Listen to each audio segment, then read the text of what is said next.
Hey everyone.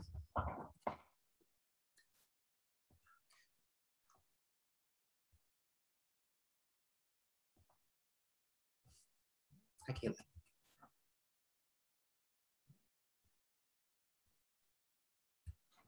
Woo. I almost said happy Friday because emotionally this is our Friday, but happy Thursday.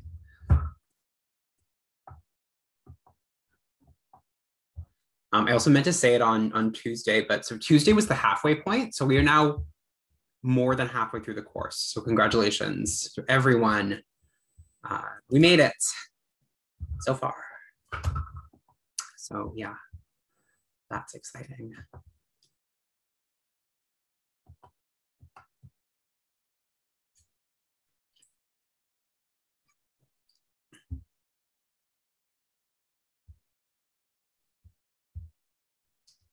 We'll just wait a few minutes for everyone to join us.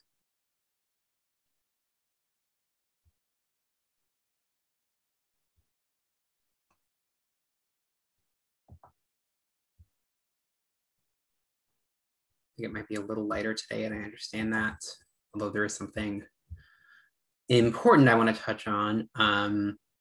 So yeah, I hope we have a few more people join us, but we'll just kind of give it a few more minutes.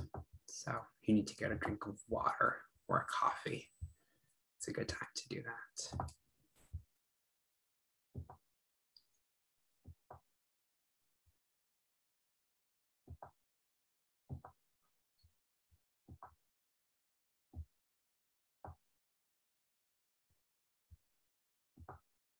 Mm-hmm.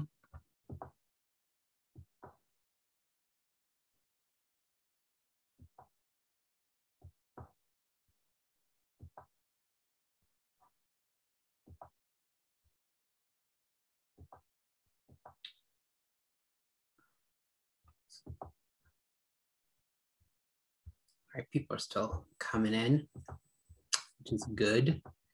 I like to see that.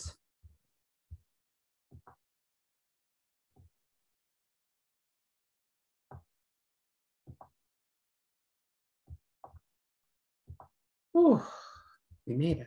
It's really warm in Toronto today, by the way. It's like 19 degrees. So I'm going for a bike ride later and I'm really excited.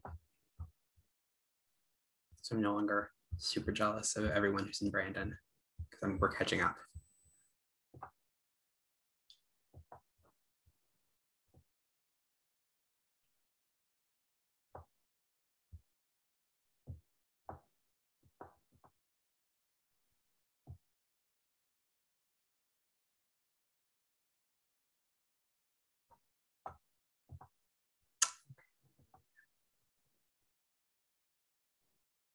Okay.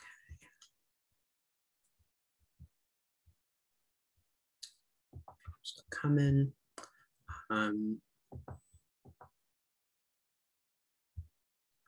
So maybe I will just kind of buy some time while we wait and just kind of go over what we're gonna do today. So I really want to hear about your reactions to, oh, it's rainy there. So that's good though, because it's been dry apparently. Um, that's good to know. We've been getting a lot of rain and cold. Yeah, so boop boop do. So I want to hear about thoughts about the movie if you watched it yesterday. I hope everyone got access to it because there was some issue with the direct link wasn't working, and I posted kind of a backdoor that I think worked for most folks. So I'd love to check in about that movie. I am going to go over MLA format today. I'll go through it, but I also have some online resources for you. So don't feel like you need to furiously copy everything down as I'm going through it, because you'll have access to the slides if you want to download them and just kind of use those as your notes. And also there's a great website that I've always used in my own writing that I will show you the link to, and that can show you how to do everything you need to do here. And it's just a really good resource. I would bookmark it moving forward because if you do take upper year classes in which citation becomes more complicated, this is just kind of a good resource moving forward. I'm sorry people weren't able to see the movie. That's too bad. I'm not sure what the issue would be with that because it's through the public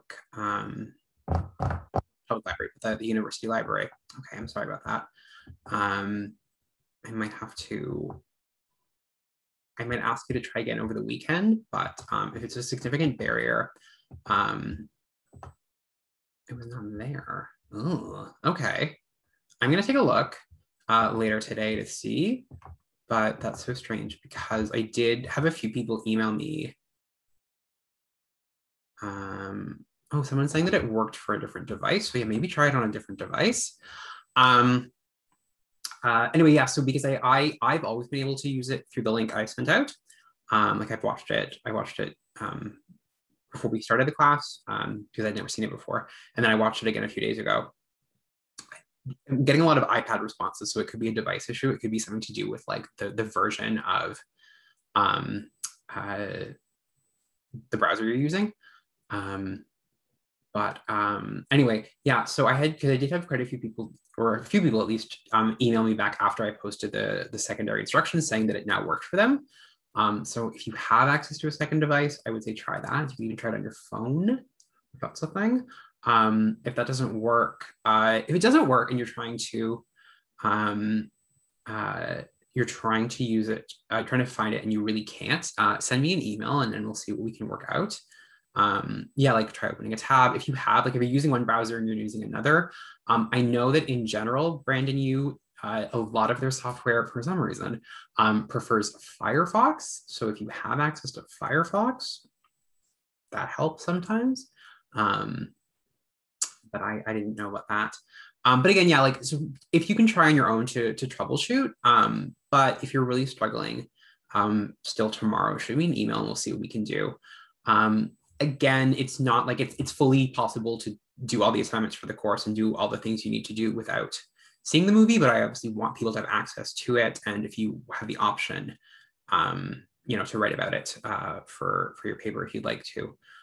So yeah, if you're still unable to watch it, shoot me a message. And we will go from there. Okay, so everyone is here. Well, not everyone, but some people are here, and I am seeing, our attendance is kind of, people have stopped coming in the room. So I'm gonna maybe officially start. So I have a proposal, and I got some emails over the last couple of days about people who are very understandably feeling a little overwhelmed with the course. And I understand that. And, becoming worried really about the reality of needing to write a term paper and the fact that the class is going to keep going and there are more readings. So I really hear that. And I want this to be, I want next week to be something you can still engage with and get something out of. I don't want it to be coming down to I either write the paper or do the readings or come to class. So I have a proposal that just makes next week a little slightly less heavy, opens things up a bit and without sacrificing too much content. So if you will indulge me, I'm going to show you my proposal and we're going to vote on it. Okay. Still not great at this. Okay. Sorry. All right, let's do this. Okay, so a reminder, your reading reflections due today. But yeah, I have a proposal to slightly change the syllabus for next week in a way that hopefully makes things a little easier to digest. So as it stands, this is the schedule for next week. So next week we are focusing on queer theory and trans studies. So the idea was to look at Judith Butler on Monday, gender and sexuality on Tuesday, trans identity on Wednesday, and keep Thursday for just kind of a general wrap up and to talk about your final exam. So the big thing that I want to flag is that Judith Butler is very dense. It's a complicated text. She is kind of famous for writing in really difficult language. And I think it's really important you engage with Judith Butler and are aware of her, especially if you take upper year gender studies classes. She does kind of come back. So I think it's good to have a good grounding on her. But I don't know that we need to do an entire day on her just because that's a pretty intense class. So here's what I'm proposing next week would look like instead. So we'd actually start with gender and sexuality. That's a little less heavy reading over the weekend. It will let you work on your term papers a bit. We would then do trans studies as planned on the next day. So that doesn't change at all either. On Wednesday, we would actually do a look at drag and performativity. So I would still engage with Judith Butler, but rather than assigning you a reading on Judith Butler, I would give you the option of 2 readings on the history of drag. I would talk about drag performance. My research is in drag, and it's something I love to talk about. And I wasn't going to focus on it specifically in this class, but I think it might be something that is, I think it's good to know about. I think it's an important part of gender studies. It's also fun. And it might just give you a bit of a break next week. And then for folks who are interested, I would leave space on the last day at the end of class to go into depth on Judith Butler. So basically Judith Butler, I will talk about Butler on the week on drag and performativity, but the focus shifts a little towards drag. And that's just a little more, I think a little lighter on your reading load. And for folks who do want to read the Butler, I will still post it. And at the end of the review day. So the last class would still be as planned. I'll do a course review. We'll talk about the workshop. And then anyone who's interested who wants to stick around after, I will do a discussion on Judith Butler and go into a little more detail. And so she becomes an option that if you have time to engage with this, everyone will get kind of a basic intro to Judith because she's an important person to know. But going in heavy and reading her whole article will become an optional engagement assignment. So in conclusion, basically what I'm proposing is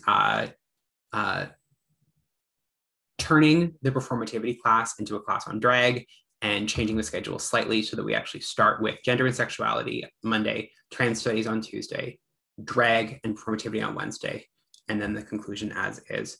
Again, I think this is just going to lighten your load a little on the reading you have to do over the next week, and will make everything a little easier to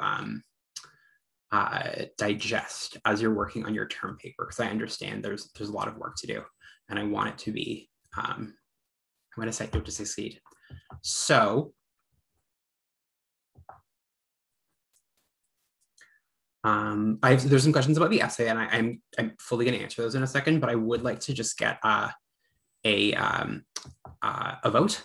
So using your hands, if you can, everyone who would like to do the syllabus switch I'm proposing, which just kind of lightens next week a little bit and adds a drag class instead of performativity.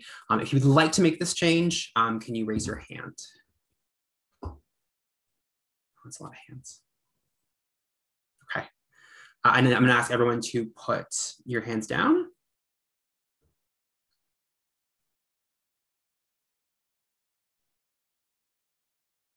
And if you can just put your hands on, maybe I can do it. Oh, big. Thank you. Thank you. Anyone who would like to leave the syllabus the way it is and would rather have a day focusing on Judith Butler and her text, please raise your hand.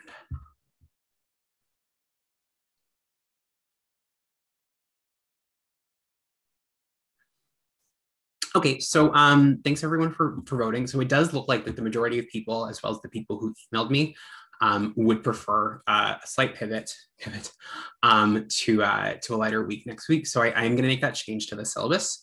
Again, if you are interested in engaging Judith Butler fully, that will still be an option, and I will still make space for that in the schedule, particularly on the last day.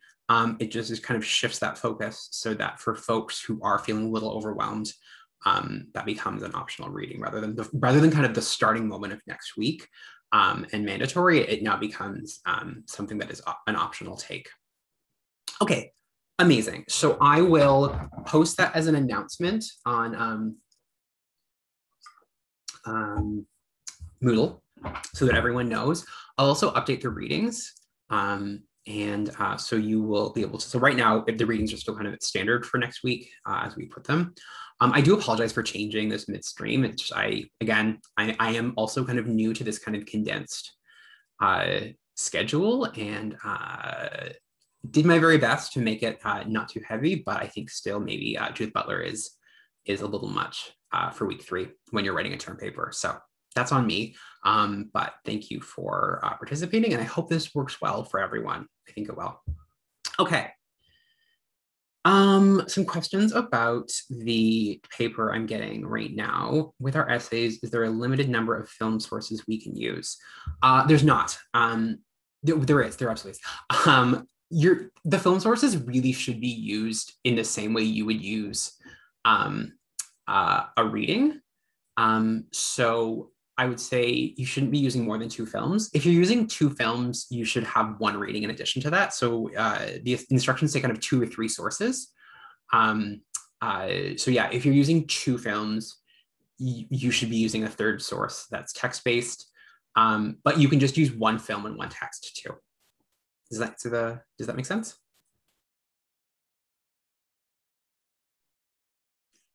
I kind of joined the class really late. So right now, are you allowing us to use films for the midterm? For the term paper, the term paper you can use, when it says use 2 or 3 sources, you can use films or text, but you have to use at least 1 text. So it should be 1 or 2 films and then a text on top of that.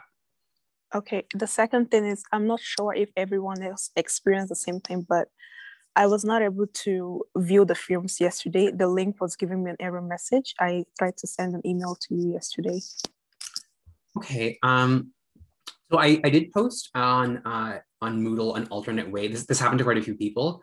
So I put in the comment section or announcement section on Moodle, there's an alternate way that worked for some people. Some people are still having trouble. So some of the options are, if you have like a second device, like an iPad or a phone, it might work on that.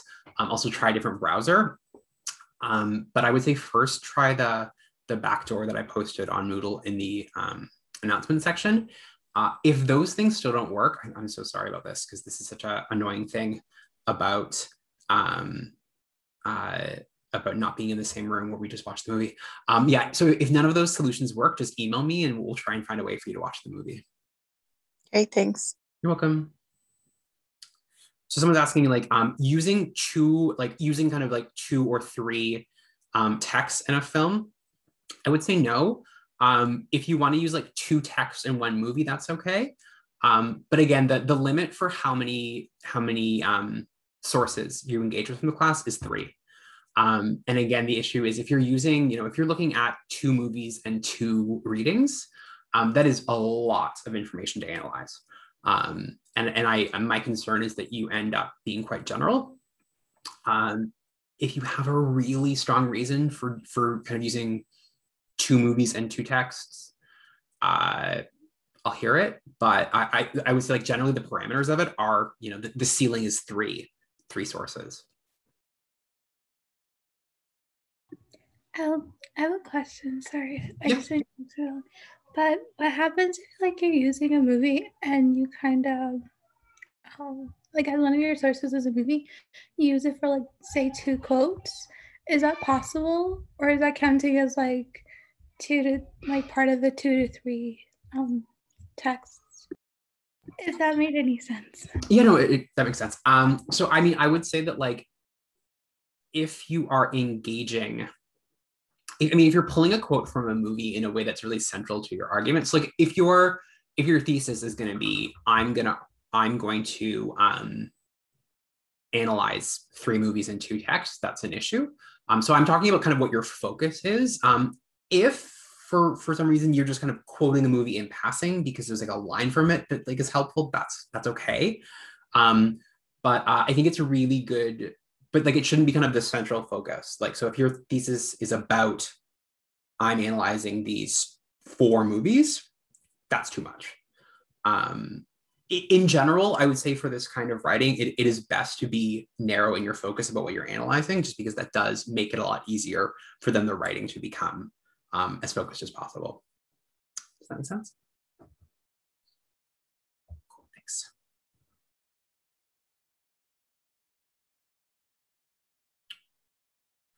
Okay, so I am going to screen share again and just go through some things about MLA format. so that you know how to do that for your term paper. So we'll go back to this guy here.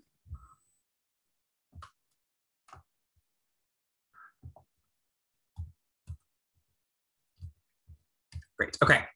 So the first thing I wanted to mention, and I'm seeing some of this as I'm grading your media responses. I didn't deduct marks for this in your media response because I did not tell you about this, but this is something to be aware of in humanities writing, and it comes up particularly when we're writing about. Well, I mean, it comes up when we're writing about kind of any form of text, but it becomes, I think, particularly sometimes confusing when we look at like film and television.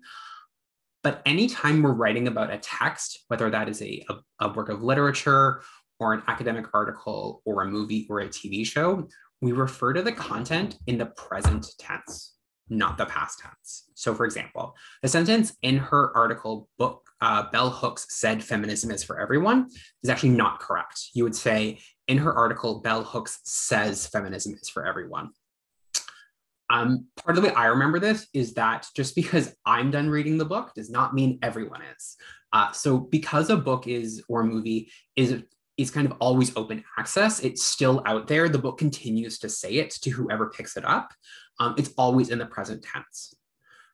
Past tense really only refers to kind of historic events that were kind of a one-shot deal. So things that happened in quote unquote real life, that are not in a book or in a film or a TV show are the past tense. So every time you refer to something you're quoting, you should be speaking in the present tense. So another example is, in the episode of Modern Family, we watched The Kiss.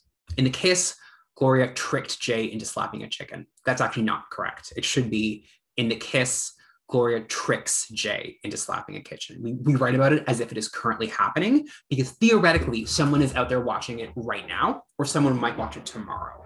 So it has this, I mean, it is kind of like much English grammar.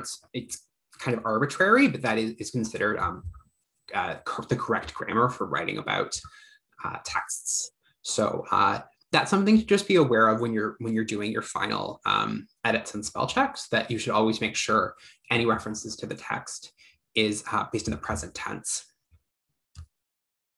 So MLA is a citation style that you'll use for your citations. And it's important to note that this affects both the way that you quote in a text or that you cite in a text, as well as works cited. So these are two examples of how you might quote or cite a text within your own writing. So we see here, this is a sample from like my hypothetical essay. I might say that feminism is defined as, quote, a movement to end sexism, sexist exploitation, and oppression, end quote. And then in parentheses, I have Hooks, and it happens on page 17. So every time you cite something, the actual words that you take from the original text are in quotation. It is best if it can kind of happen like organically in your writing. So for example, you can see that I kind of like led into the quote by saying feminism is defined as, and then I go into the quote about sexism. It's better for the flow of your writing. And then after the quote is finished, in parenthesis, I have the name of the author, the last name, followed by the page that it occurs on. There's no comma in between. And then this is important. After the parenthesis closes is the period. Very often people will put the period at the end of the quote because it kind of makes sense. It's like the sentence is over, I'm going to put a period. But remember that the citation, Hooks's name and the page, is part of the sentence too. So just always remember that your parenthesis after a citation needs to be part of the sentence that the quote is in, because they're joined, they're connected. Another example here, and there's a slight difference here, Hooks explains that she wrote feminism is for everyone in order to, quote, address the hordes of people in this nation who are daily bombarded with anti-feminist backlash, end quote, page 17. So you'll note that I didn't put Hooks's name in the parenthesis here. The reason is because Hooks's name is I introduce Hooks as the author when I'm setting up the quote. The point of putting an author's name in parentheses is so the reader knows who said it. So if you already introduce that in the sentence before, you don't need to put it. It just needs to be clear who your source is to anyone who's looking at it. When in doubt, if you're not sure, at this level, it's fine to like throw the name in there. Like an upper year class might ding you for that, or like a publisher certainly would say you don't need the thing here. But if you're not sure, and this is your first time citing, it's okay to err on the side of caution, and just kind of like give double credit. The other important thing about citing is that you will need to create a works cited list, and there are different styles or different formats depending on the kind of source you're using. So one thing I want to note that I realized, because this is an online class and you don't have access to the hard copy textbook, you don't have access to some of this information. So I'm going to post all of the bibliographic details of our readings to Moodle by tomorrow. So there'll be a list of where all the readings come from and all the information you need to input this information, so that you'll just have to take the information I give you and put it into the right format. And I'm doing that because I want everyone to have a chance to practice doing this properly and to get feedback from me if there are errors in it, because this is part of the learning outcomes of the class is academic writing. And certainly if you're taking second and third year classes in really any humanities or social science discipline, there will be an expectation that you have had some experience with citation. So I want you to have a chance to practice that with me. So keep an eye out for that tomorrow. I'll post the info you need to do this, but in your works cited, again, depending on the source, it will kind of dictate what format you use. So for example, if a reading is part of an anthology, so it comes from like a textbook or it comes from a book of essays, it will have a certain format that looks like this, like last name, first name, title of the essay, then title of the collection, and then the publishing information. And it can look different than, say, an article in a journal. That, again, I will give you that information. You just kind of need to know what to do with it once they give it to you. So in the context of this class, for example, I'm using Hooks a lot today. The Hooks reading comes from the textbook Women and Gender Studies.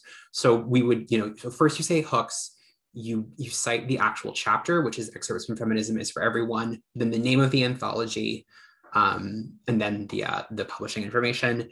Conversely, we're reading about Two-Spirit Identity again next week, and it's from a journal article. So you would cite that slightly differently, first name, last name, name of the article. After that, we get the journal source, and then volume number, year and page. So it's important to be aware of the kind of work you're sourcing or you're citing and how you are representing that visually. If this seems overwhelming, I understand that. It gets easier with practice. And to start, it's perfectly fine to just kind of go item by item, line by line, like, take the text you're quoting, come back and look at this slide and just kind of like fill it in and use this as a very literal template. That's what I have done for most of my writing career, and I still have to go back and check a lot of the time. It's slightly different for film and TV, but you cite film and TV. With film, the director kind of stands in for the author. So if we were citing Star Wars, we didn't watch Star Wars in this. We probably could have, but we didn't.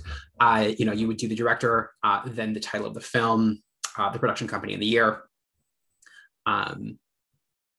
For a TV show, it starts with the episode, and then brings in actually the name of the series itself, and then the information about the writer and director, production company, and year. Again, use this template as is. So if you are going to quote an episode of, say, like Modern Family, just kind of come back and look at this and just slot in the right information that you have. So these are 3 guides. These are actually all on the same website, OWL Purdue, which is just a really good educational database. It covers like a lot of different citation styles. So I've given you these 3 links because they link directly to chapters in books, academic essays, and films and television. So if you are just looking for those 3 things, you shouldn't be citing anything outside of those kinds of texts. So you should be able to do all you need to do with these. But if you do want to go searching, again, it's a very comprehensive website. So I don't want anyone to get lost when they're just trying to do the assignment. But again, I would say bookmark this, hang on to it because it has a lot more information and is a good resource moving forward. The other thing about style that I should say, and you can kind of already glean this from the works cited list, is when we're referring to TV shows, movies, books, and magazines, we always italicize any of the titles. So Claire is the lead character on Modern Family. Modern Family is the name of the show itself. It's italicized. The film Feminists, What Were They Thinking? Documents the history of women's liberation movement. Again, the title of the film, Feminists, What Were They Thinking? Is in italics. If we're talking about an episode of a TV show, or we're talking about an article, we use quotations. So the brand article, Gender Everyone Does / Has One, ooh, that's lips, that's my bad, examines gender both socially and medically. And the Modern Family episode, Kiss, examines gender anxiety around affection. Again, the episode or the article or the chapter is in air quotes, not air quotes, in normal quotes. A way to remember this is, the larger thing is in italics, whereas the smaller thing is in quotations. Italics trump quotations. So again, a chapter of a book is in italics. The chapter of a book is in quotations. The book itself is in italics. An episode of a TV show is in quotations. The TV show itself is in italics. So I think that's a handy way to remember. But if you don't have this memorized right now, that's okay. You have this resource. So just, do your best to do it as you're writing and make sure that you kind of have a mindful eye on this. But when you're doing your proofreading, just know that part of your proofreading now, it's like, so you're going to go back, you're going to check for spelling, you're going to check for grammar, you're going to check for typos, and you're also going to make sure your style is accurate. So just go through and make sure every time you mention the name of a TV show or movie that it's italicized. Yeah. So that's everything. Yeah. So that's everything for today's kind of style lesson. Next week, I'm going to talk a little bit more about kind of first drafts and writing, because the expectation is that you've had, by that point, you'll have had about a week with the material. And I'm hoping at that point you're starting to write. Hopefully you've produced at least an outline, maybe even a draft, or getting ready to produce your first draft. And this week we kind of focused on more the mechanics and like the smaller fine-tuning details. So that's my little in a nutshell. Does anyone have any questions about citation style?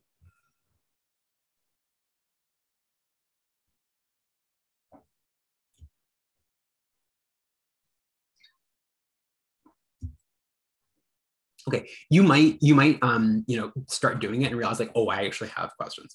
That is a great time to email me. And I would say definitely take advantage of office hours next week. If you want to come and just talk about your essay or talk about some of the writing. I've gotten a few emails about theses, and they look really good. And I'm always happy. And it can be a very short email. It can be something as like, here's the thesis I'm thinking of. Is this okay? And I will respond with like, yep, that's great. Or here's how I might retool that a little to make it even stronger. But it takes, it's a really quick exchange, and I'm happy to do it literally for everyone. So can I see a show of hands who was able to watch the movie yesterday? Excuse me.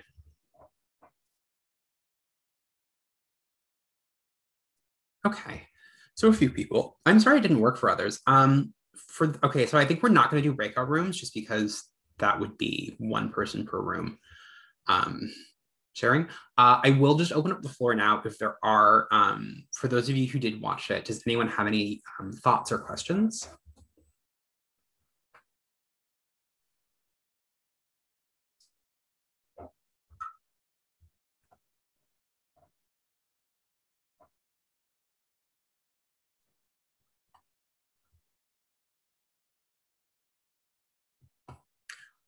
So if you do have one, you can want to jot it down or just kind of take a moment to think.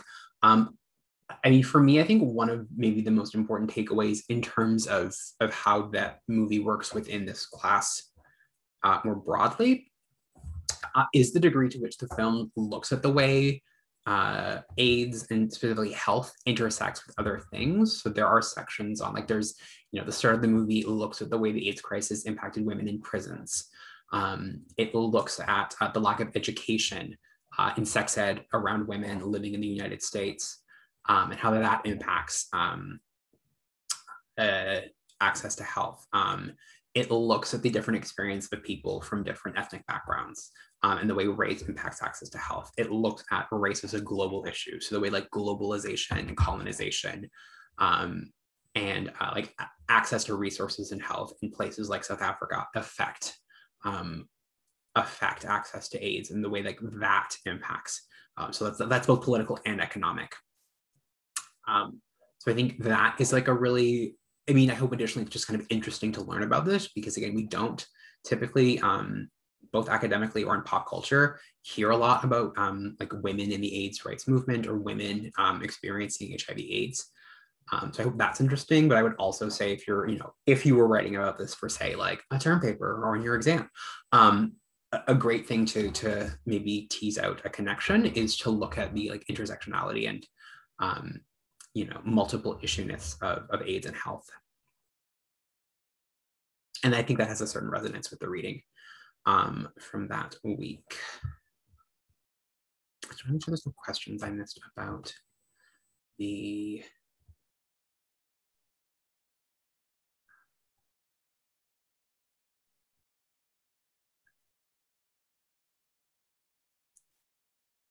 Oh, there's a really good question about when I say like sources from different days versus same day. Yeah, so I strongly recommend that if you're comparing two writings, that you do them from different days. So and that is again because what I am looking for is for you to not just summarize the readings, but to compare and contrast and kind of like produce some original observations based on that synthesis. The synthesis is when you take two different things and find a connection between them or find opposition to kind of like produce something that's not like implicitly obvious in the first reading.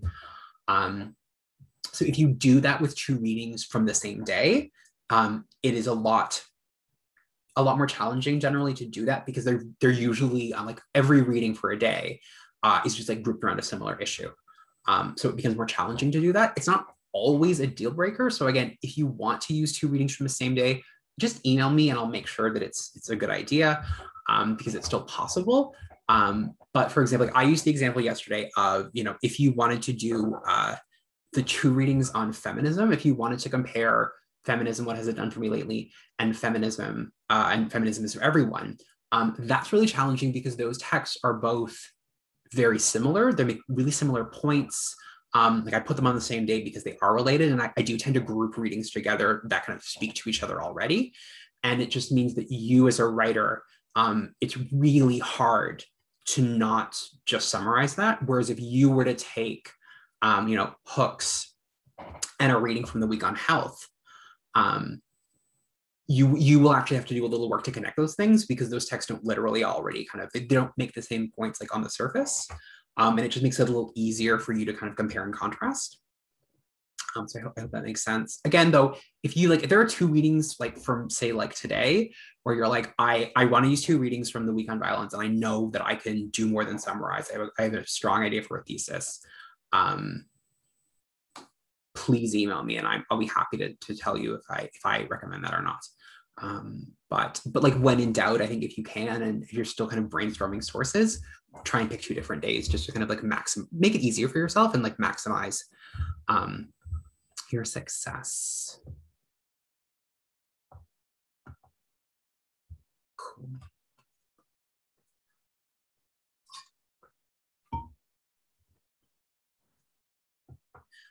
Yes, and someone just asked, and that is correct. The reading response number 2 is due tonight by midnight. You have a grace period of tomorrow, so if it comes in tomorrow, that's fine. And just a reminder, like to not stress about the too much about these. Again, this is just a collection of things you're doing anyway, and I'm just looking for, are you keeping up with the readings? And are you engaging with the materials? So like, I am not grading the content of your questions. And I'm not going to deduct marks if you, don't give me like a super long summary of the paper. Just, send me the proof that you're doing the work, and you will get the mark. So this should not be the thing that keeps you up late at night. I hope it's not a source of stress. Yeah. Okay, you're welcome. So somehow I've already been talking for 40 minutes.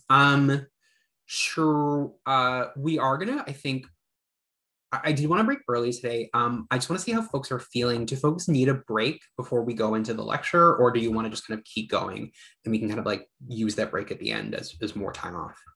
I don't know how you answer that. Who would like to have a little break? Just give me some hands.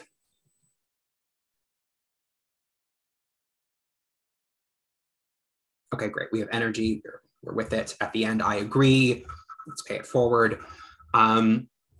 So I'm just going to say one more time, today we are dealing with gender and violence. So this is some potentially triggering material. I didn't use a lot of images this week for that very reason, but just to know that like some of the language, some of the content is difficult to engage with. So please use your own discretion how we engage with that today.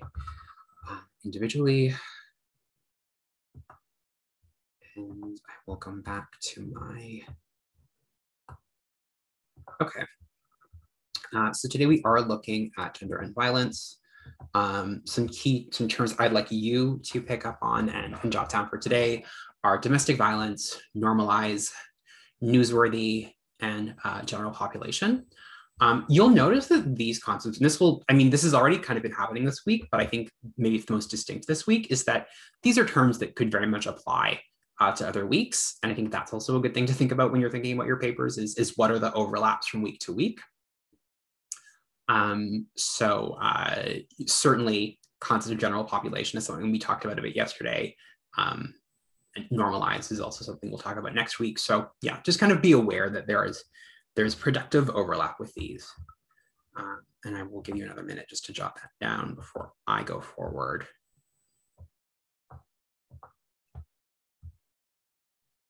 Cool. So the first reading we did about the runaway wives, quote unquote. I like this reading a lot. This is a history of Interval House that opened in Toronto, which was, one of the first non-short-term crisis centers for women facing domestic abuse. Domestic abuse is a term that grows out of the women's rights movement to refer to another word for it is intimate partner violence, but it tends to refer to a phenomena of violence that happens within the domestic sphere, within domestic partnerships. So it's not happening between strangers. It's not happening kind of in public areas. It's happening like in a person's home, and it's happening by a member of the household, if not family. So that's a distinct kind of legal term that was, created to bring awareness to the fact that was happening. One thing that the author talks about, Goodhand talks about the fact that when this conversation started and the groundwork was laid for Interval House, is there was virtually no public discussion of domestic abuse. That it wasn't talked about, that it wasn't acknowledged, and a lot of the early fundraising and legislation work that the women who were raising funds for the house did, they experienced so much resistance and defensiveness by male politicians and by potential donors who really were, in denial about this was happening and quite defensive about this being an issue. Because of this, again, we talk about this a lot this week, is like how violence or how silence operates around issues and how so much of the work is done about dealing with silences. So that's definitely a theme. Again, so part of the mandate was helping women get out of situations in which they were facing domestic abuse in a kind of like a medium to long-term capacity. So this is not a one-night shelter, and it was called Interval House specifically because it was meant to be a place where women stayed for a span of time while they figured out what their next step would be. So it was a transition from, taking them out of an area or a space in which they were being abused or subjugated to violence, and a place where they can kind of rest and figure out what their next step or phase would be.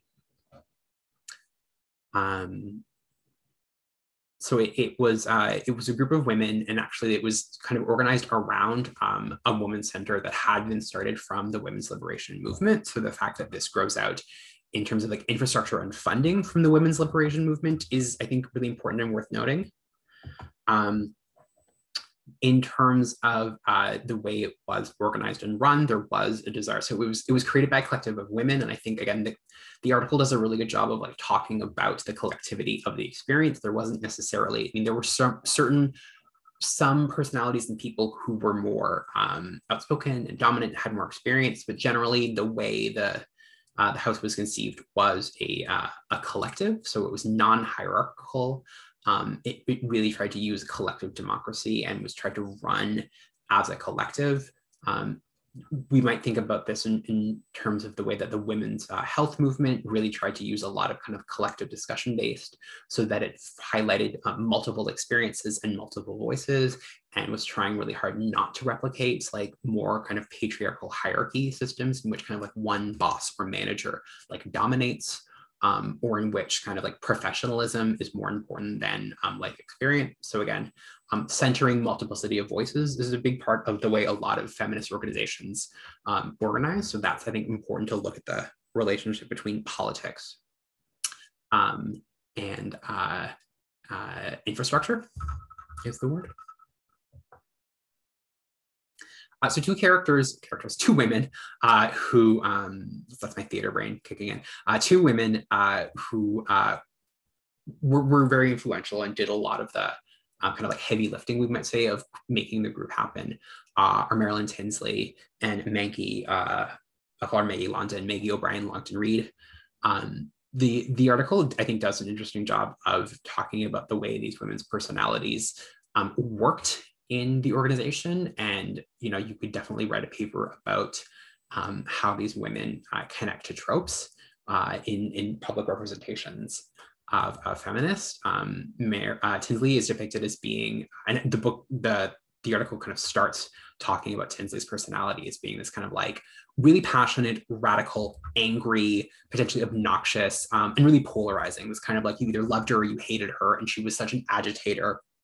And people were kind of afraid to disappoint her, and she was never afraid to speak her mind. So that was a really powerful presence to have, because she was so she was such a force of escalation, and the fact that this was an issue and this needed to be taken seriously, and she did a good job of radicalizing other women who maybe were used to standing on the sidelines and had the position of like, well, like, it's not really my responsibility, or that's none of my business. So she did a really good job of politicizing like potential allies and other women. But as the article talks about, the downside of that is that she was not necessarily great at dealing with potential funders, and that there was a need to work within a system that was pretty misogynistic, and that many of those misogynists kind of saw Tinsley as this prototypical like angry feminist. And so London was conversely like really good at schmoozing, we might say.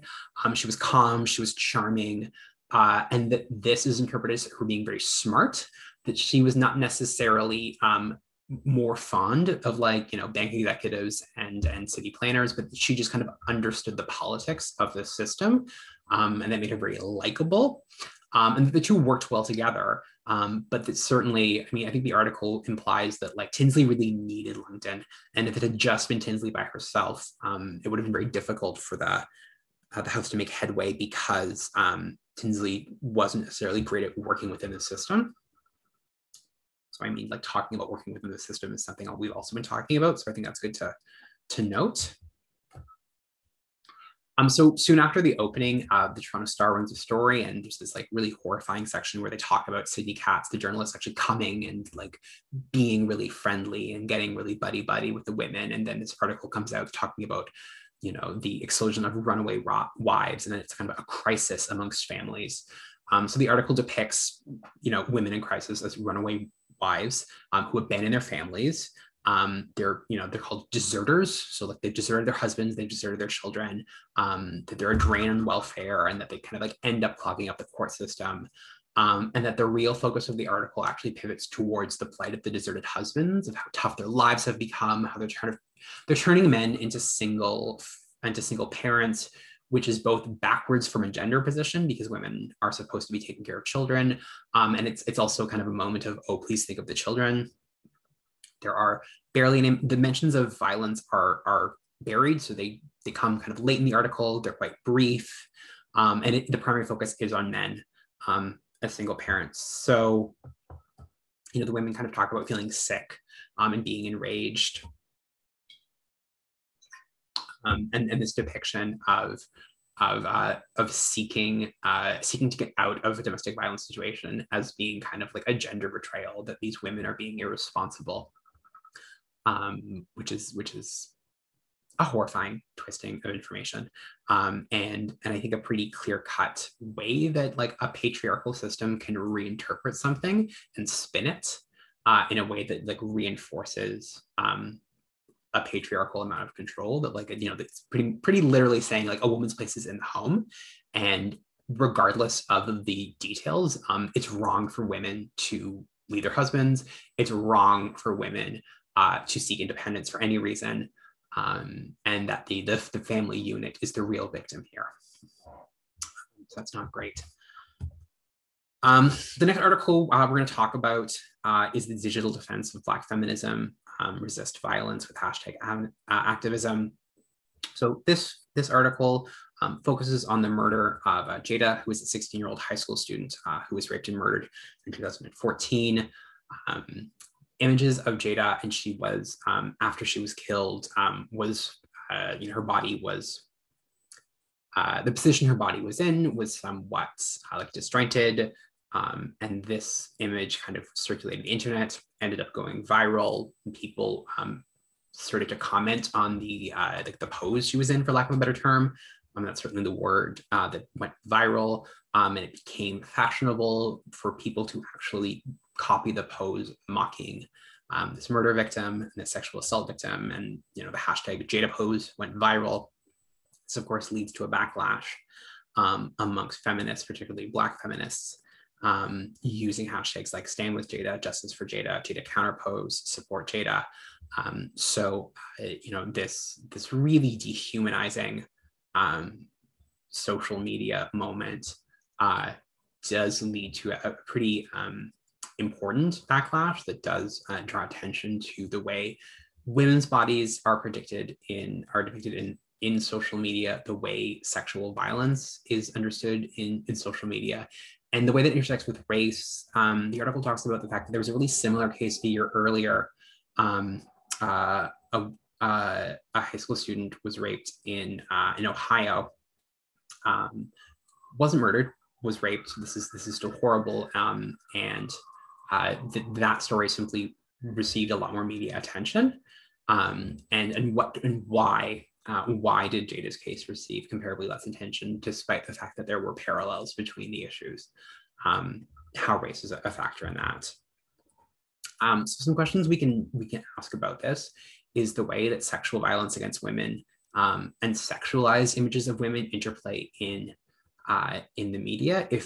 If we are inundated, I mean, if we think back to the media lecture, if we're inundated with the fact that women are objects, that women are,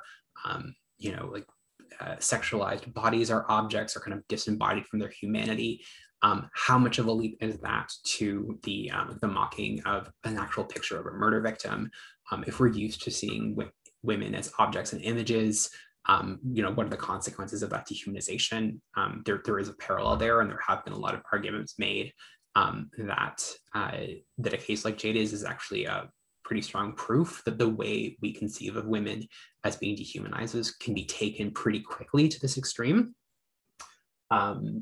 Social media does tend to make it a lot easier to practice like casual sexual assault or joking about sexual assault. So there have been a number of cases, and certainly in the last decade, of quote unquote rape culture.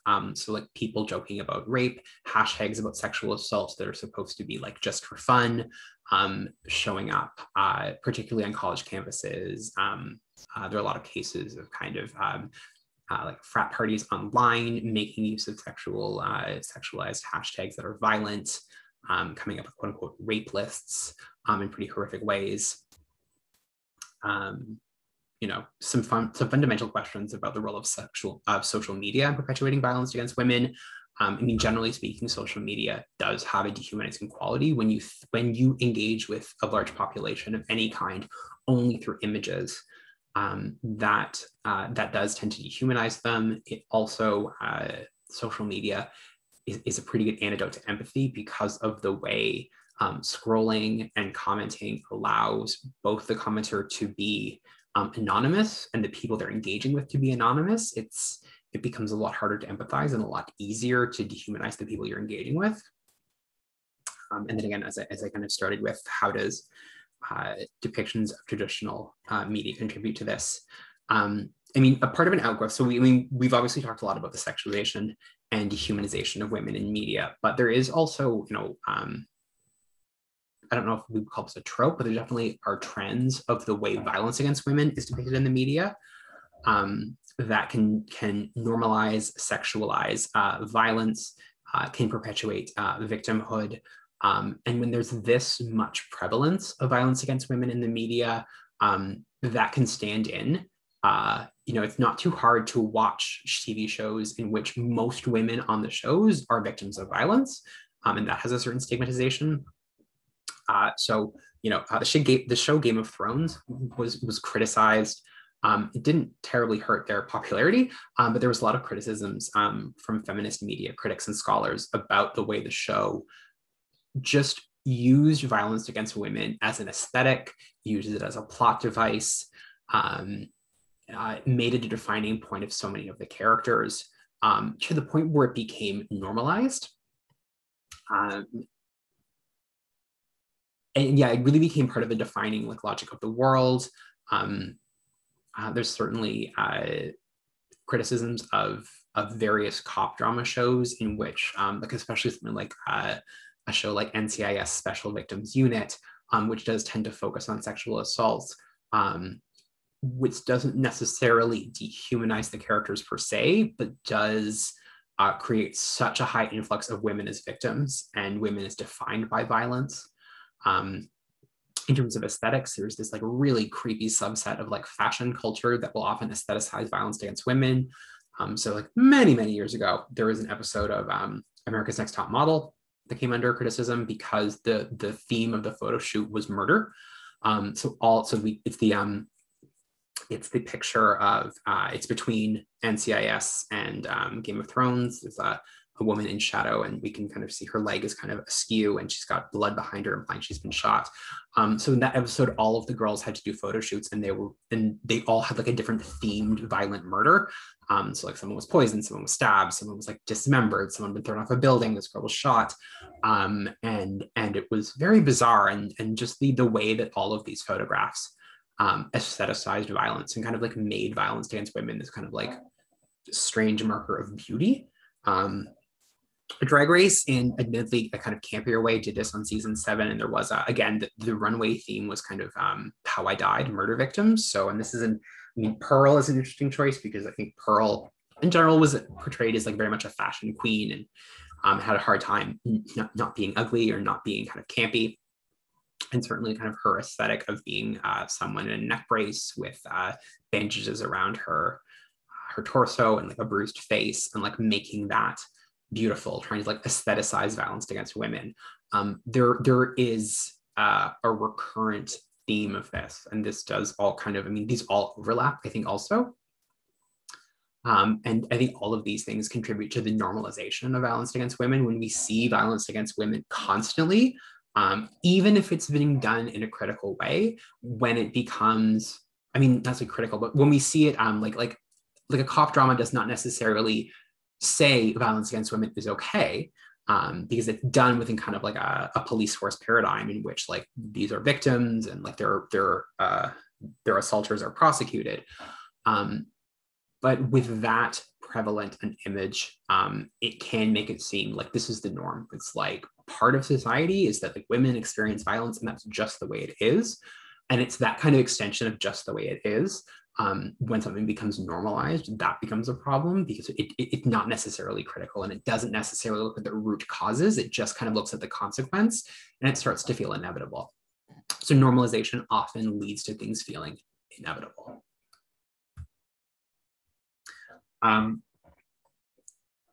Kind of just looking back to the Jada story, one thing to think about is this probably, I probably should have switched these slides in retrospect, is the question of why specifically Jada received less press than in a very similar case about a white woman. If we look at larger patterns in the way news studies cover stories that affect marginalized communities, racialized communities, generally stories about Black women are seen as generally speaking less newsworthy because they aren't seen as being about the general population. The general population is generally conceived of as being kind of like white middle-class people. And so any story about a group that is not a white middle-class person, group, or family is seen as being a niche story, and by definition is not as popular, does not have as much broad appeal. This has really real consequences on the lives of women of color who experience sexual assault, because there is the assumption that coming forward will create more of an undue burden on these people. They will have to fight to get their story heard. They will have to take on the labor of not only kind of dealing with their own survival and mental health, but of fighting a system that tries to silence them, that tries to minimalize them, which in turn stops women from coming forward. It makes it hard for these movements to organize and activate, because there is an increased burden put on that. There's also a really disturbing trend when mass violence affects marginalized groups, that in order to increase the newsworthiness, or to kind of like make a news story seem more palatable for a broader audience, that news media will very often downplay the identity of the people who've been victimized, and kind of like we'll hear this kind of say like these were just people. So two really recent examples. Oh, that should be somewhere else. I'm sorry, I'm coming apart. So there was a mass shooting this past March. White gunmen targeted a group of massage parlors in Georgia that were primarily staffed women of Asian descent. Many of them were sex workers that the gunman had frequented. He killed 8 people, and 6 of them were Asian women. A lot of the news coverage actually didn't report on the racial element of the crime, that this crime had specifically targeted a racial minority. And this was seen as kind of a way to make the story seem more palatable. That the fact that if the story had foregrounded that 6 Asian women were murdered, that would not be as attention getting, that less people would tune in if they just said that 8 people were murdered, because a white audience is going to be less interested in a distinctly racialized violence. Similarly, the Pulse nightclub shooting, which happened in Miami, 2016, a gunman killed 49 people at a gay nightclub on Latin night. So the majority of people murdered were people of Latin descent and were queer. And much of the news coverage refused to acknowledge the sexuality and race of the victims, either didn't mention it, downplayed it. Some outright contradicted the fact that it was primarily queer people of color. And again, there was I remember watching a newscast where a gay commentator walked off because the newscasters were kind of refusing to engage with the race and sexual identity of the victims, and saying why should it matter? These were just people. And I mean, I think the response to that is that if you have to erase the identity of people's race and sexuality in order to empathize with them, what does that say about the way race and sexuality are understood in our culture? And it also really denies the fact that women and people of color are disproportionately targeted by violence, that is itself a systemic issue. So yes, all violence is bad. Yes, all murder is bad. But when you have specific populations who experience violence at higher rates, who experience sexual assault at higher rates, not looking at the specificity of those identities ignores the systemic issues around it. So why do women experience more violence? Why do people of color experience more violence? And so we actually do need to pay attention to those populations and be quite specific about that so we can look at why that happens. Otherwise, it's just random. So the last thing I want to talk about here, I mean, this is just kind of going back to my thing about representation. There's an interesting trope that happens. It was a lot more popular when Genji Cohen was kind of a big deal, maybe about 10 years ago or 5 years ago. But looking at kind of prestige television shows that show essentially women experiencing white women experiencing marginalization that middle-class white women don't usually experience. So if we look at films like Orange is the New Black or Weeds, Orange is the New Black which was a smash hit and did a lot of good. Like I'm not saying that this is totally irredeemable, but a criticism of Orange is the New Black is that its premise is that like what happens when a nice white lady goes to prison? Because there's a novelty there, because like nice middle-class white women like Piper are not supposed to experience prison. Prison is typically experienced by racialized people, by people of color, or by white people from lower classes. And so on the one hand, this was about kind of getting national attention, and all of a sudden you had middle-class white people engaging with issues around prison reform in a way they hadn't before. But there was a certain amount of the show's popularity came from the sheer novelty that quote unquote normal people might experience something that is normally reserved for the most marginalized.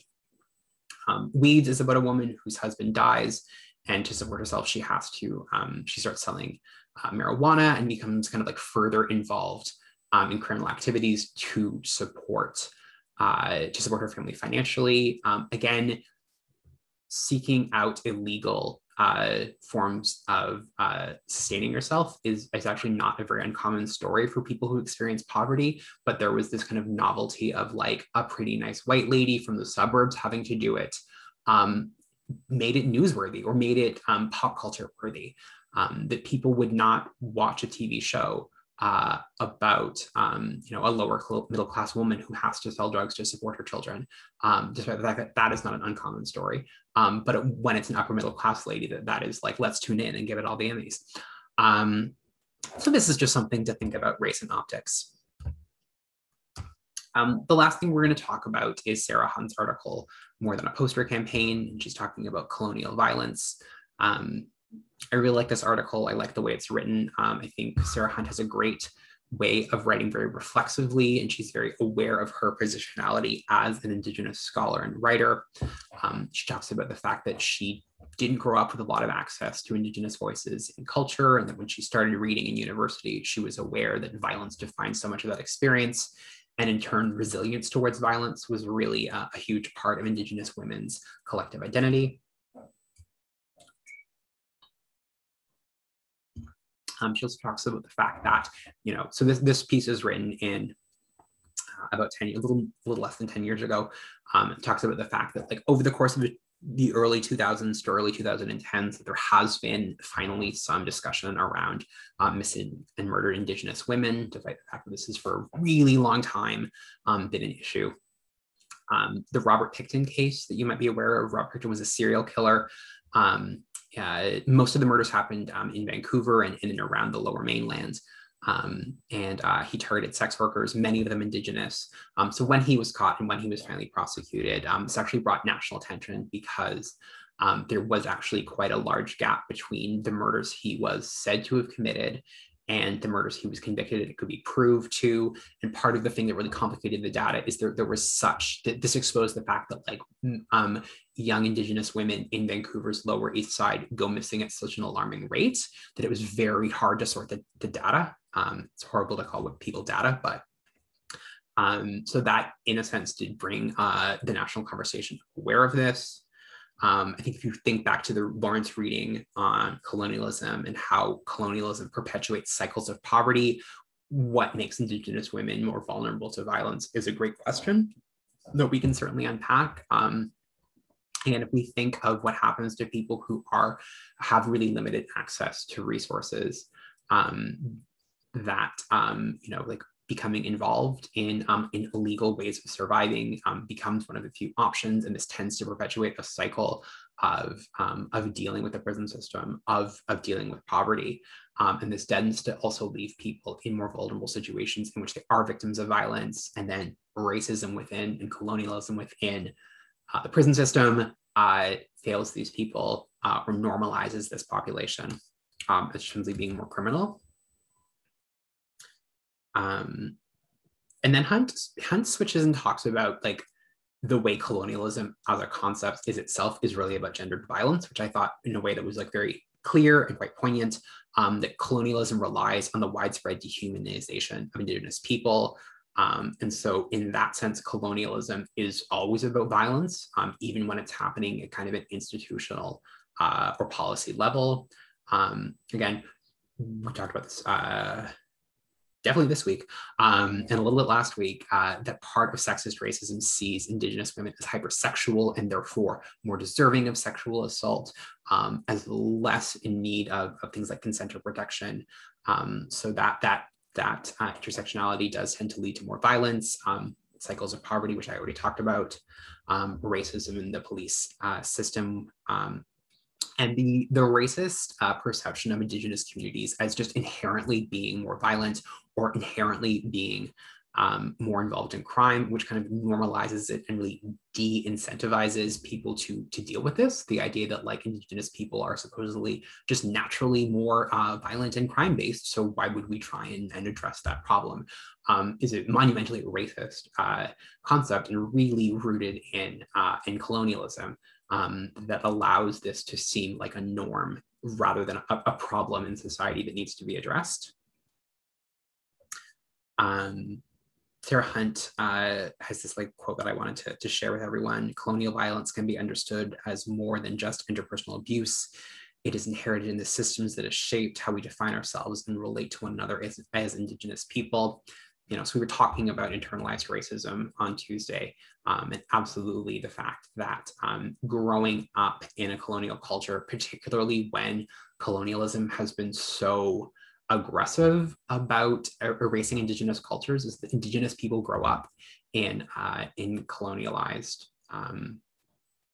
a colonialized world. So these lessons and these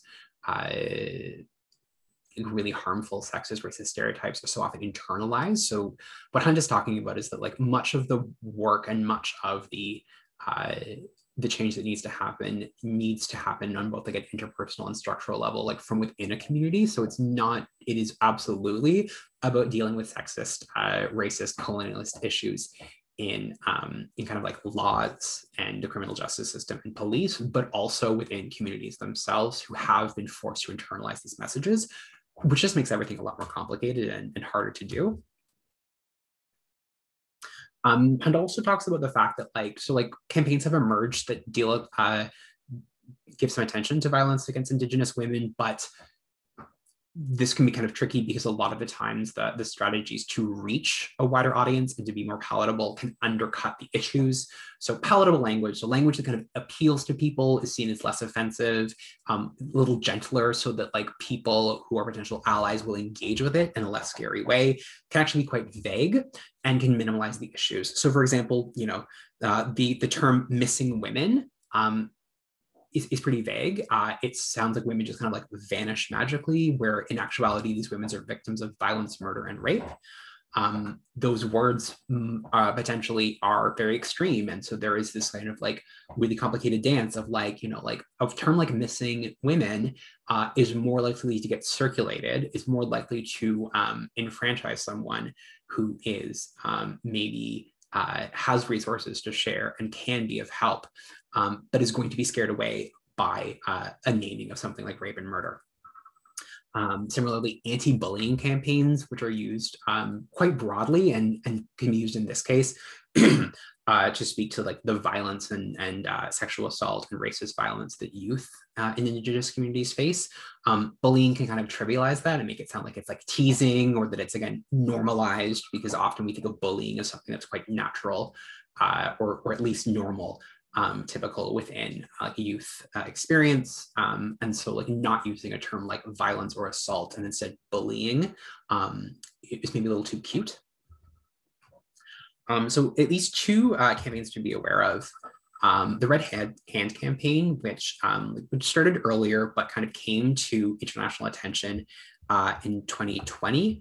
So it is. I mean, it's a political movement that is also an artistic practice. So women painting or putting a red hand over their mouths to speak, to protest, and to raise awareness both of violence that Indigenous women face at higher percentages, but also the silence around that. And certainly the image of a hand over the mouth speaks to that image of silence.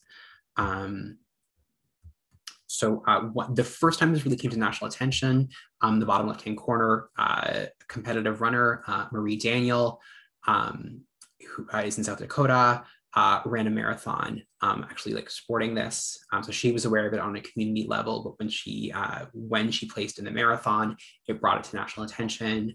And the top image is Alona Verley, who is a BC, originally Vancouver-based drag queen. She was also the first two-spirit contestant on a Drag Race franchise. She was on the first season of Canada's Drag Race. In her final runway presentation, she came out wearing two-spirit Indigenous garb and had these like red gloves, and just kind of came out to the runway and stood and put her hand over her mouth, mirroring the image. So it was a powerful image, and there was a really interesting conversation I saw amongst like a lot of like white queer fans of the show who were less aware, who had maybe seen that image before but didn't fully understand it, and that became kind of a way in. So that was a really nice moment, I thought, just kind of like watching from the sidelines, and as someone that engages like pop culture and drag a lot. Another image that actually started in Winnipeg is the Red Dress Project. So Jamie Black is a Métis artist from Canada, I believe situated in Winnipeg, who initially like worked with a small collective to create this piece at a contemporary Aboriginal art gallery in Winnipeg, as a representation of murdered and missing women from Indigenous communities, with the red dresses signifying this. We also kind of now see this being used in a more widespread form of visibility, protest, and advocacy, with red dresses being displayed in public to increase the attention of these issues.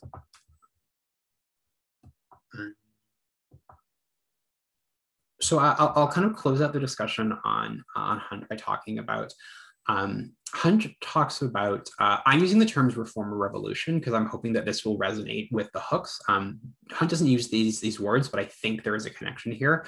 Hunt talks about the fact that, colonialism is so often about perpetuating violence through like organization and power structures and government control. And that those things are in themselves inherently violent, and there's a difficulty in working to action, change, and increase safety, because working within a system of colonization is still colonization. So, for example, like if the strategy for increasing the safety of Indigenous women is more police in their communities, that is still you're still working with a system that has been designed to over police these populations, and the police themselves have like a history of like racist violence, that much of the way that police operate in marginalized communities tends to perpetuate that, and that this is a difficult line to walk, because like in the short term, people's lives are at stake, and so like working with whatever tools are available is often seen as kind of the first step, but it doesn't actually address, again, the systemic issues around colonization. Similarly, like increase to healthcare doesn't address the fact that the healthcare system has historically been extremely racist and violent towards women, and the existing healthcare system especially, like looking at reforms in laws themselves are still kind of built out of a colonial structure and framework. So do changes and increases to existing laws that don't kind of get at the root of that colonization and colonial violence. How does that work? So, Hunt is saying a lot of this article to her like peers and community members. So I mean, a lot of this is specifically her talking about the work she's doing within her community and her community members doing that. For her, the project of decolonization does have to come from the inside for her and her people. And that being very critical of these systems that are kind of being used to advocate for change, that needs to be scrutinized. And we need to kind of like think about the way colonization permeates and has a history of violence. And that is the readings for this week. So does anyone have any questions that they'd like to share or comments? Olivia sharing that Walking with Our Sisters was another collective traveling installation piece. Yeah, there was some really, I mean, if you were interested in looking at just kind of the history of the relationship between like arts and politics in Indigenous, in like Indigenous communities, like I think that's a really fruitful thing.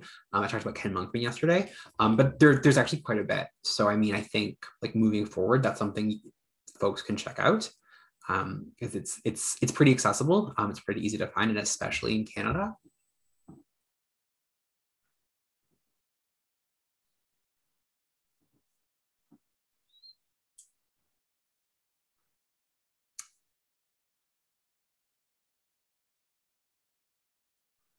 Any other thoughts? This was, again, I'll say this was a lot. And thank you for kind of staying with the tour, both today and this week. So if people just need a moment or a weekend to process, that's totally fine.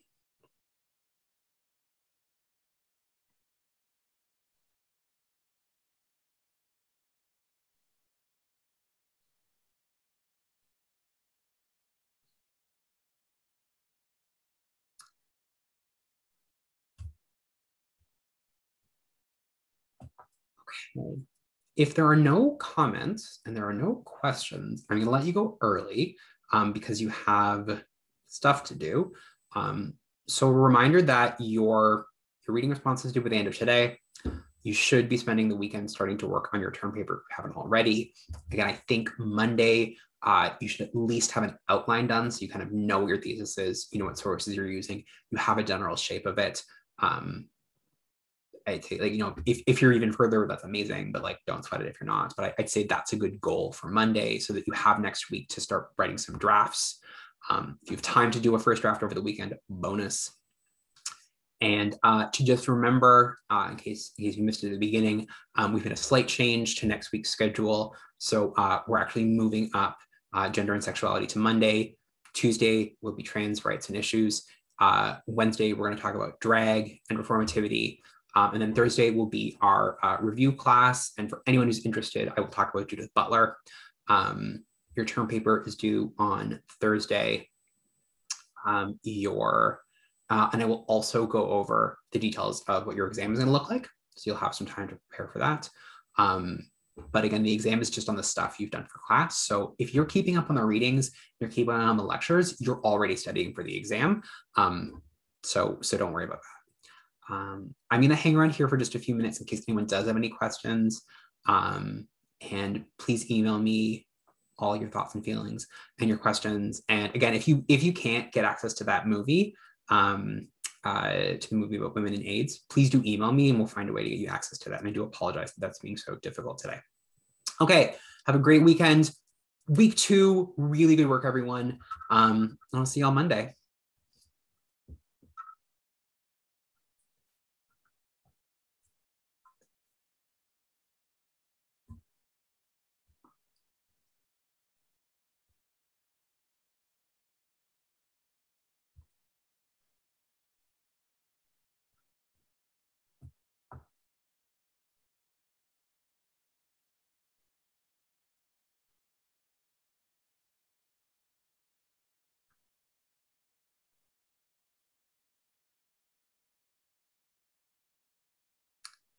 Does anyone have any last questions? Karen, Sultan? Olivia, are you there? Yeah, I'm here. Sorry, my mic Hey. wasn't open. That's okay. Do you want to just join me in the office hours? Just because if we talk here, it will be on the lecture I post to everyone. Yeah, for sure. Sounds Cool. good. I will meet you there in like a minute. Sounds good. Thank you. Cool. Okay, thanks.